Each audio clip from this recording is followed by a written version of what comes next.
engines.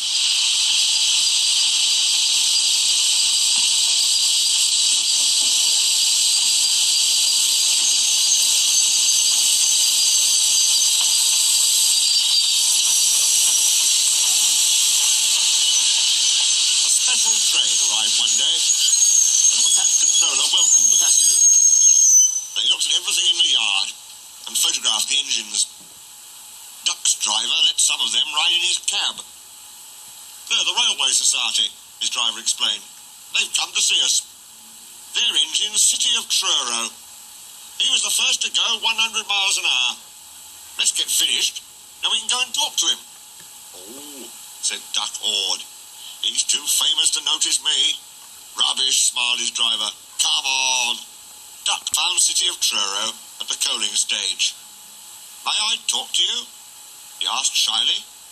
Of course, smiled the famous engine. I see you are one of us. I try to teach them our ways, said Duck modestly.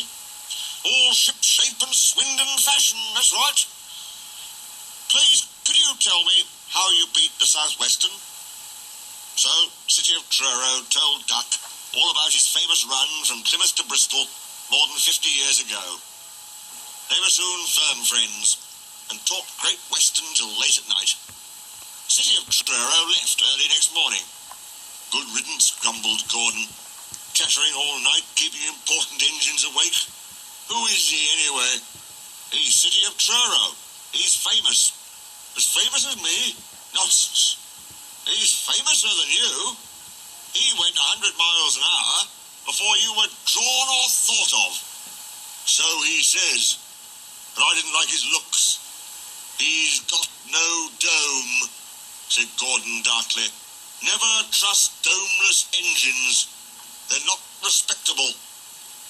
I never boast, Gordon continued modestly.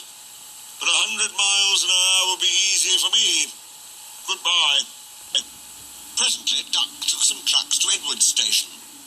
He was cross, and it was lucky for those trucks that they tried no tricks.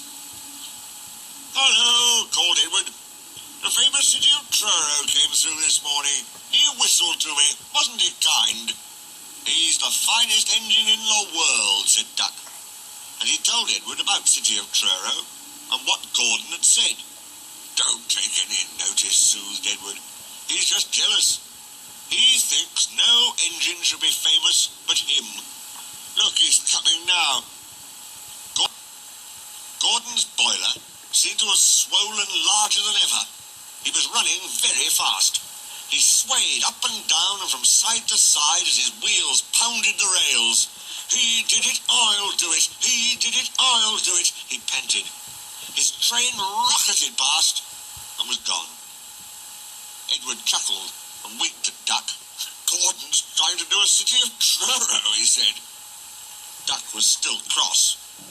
I should think he'll knock himself to bits, he snorted. I heard something rattle as he went through. Gordon's driver eased him off. Steady, boy, he said. We aren't running a race. We are, then, said Gordon, but he said it to himself. I've never known him ride so roughly before, remarked his driver. His fireman grabbed the brake handle to steady himself. He's given himself a hammering, and no mistake. Soon Gordon began to feel a little queer. The top of my boiler seems funny, he thought. It's just as if something was loose. I'd better go slower. But by then, it was too late. They met the wind on the viaduct. It wasn't just a gentle wind, nor was it a hard, steady wind. It was a teasing wind which blew suddenly in hard puffs and caught you unawares. Gordon thought it wanted to push him off the bridge. No, you don't, he said firmly. But the wind had other ideas. It curled round his boiler, crept under his loose dome, and lifted it off and away into the valley below. It fell on the rocks with a clang. Gordon was most uncomfortable. He felt cold where his dome wasn't. Besides, people laughed at him as he passed. At the big station, he tried to whoosh them away, but they crowded round no matter what he did. On the way back, he wanted his driver to stop and find his dome, and was very cross when he wouldn't. He hoped the shed would be empty. but all the engines were there waiting. "Never trust Domeless engines," said a voice. "They aren't respectable."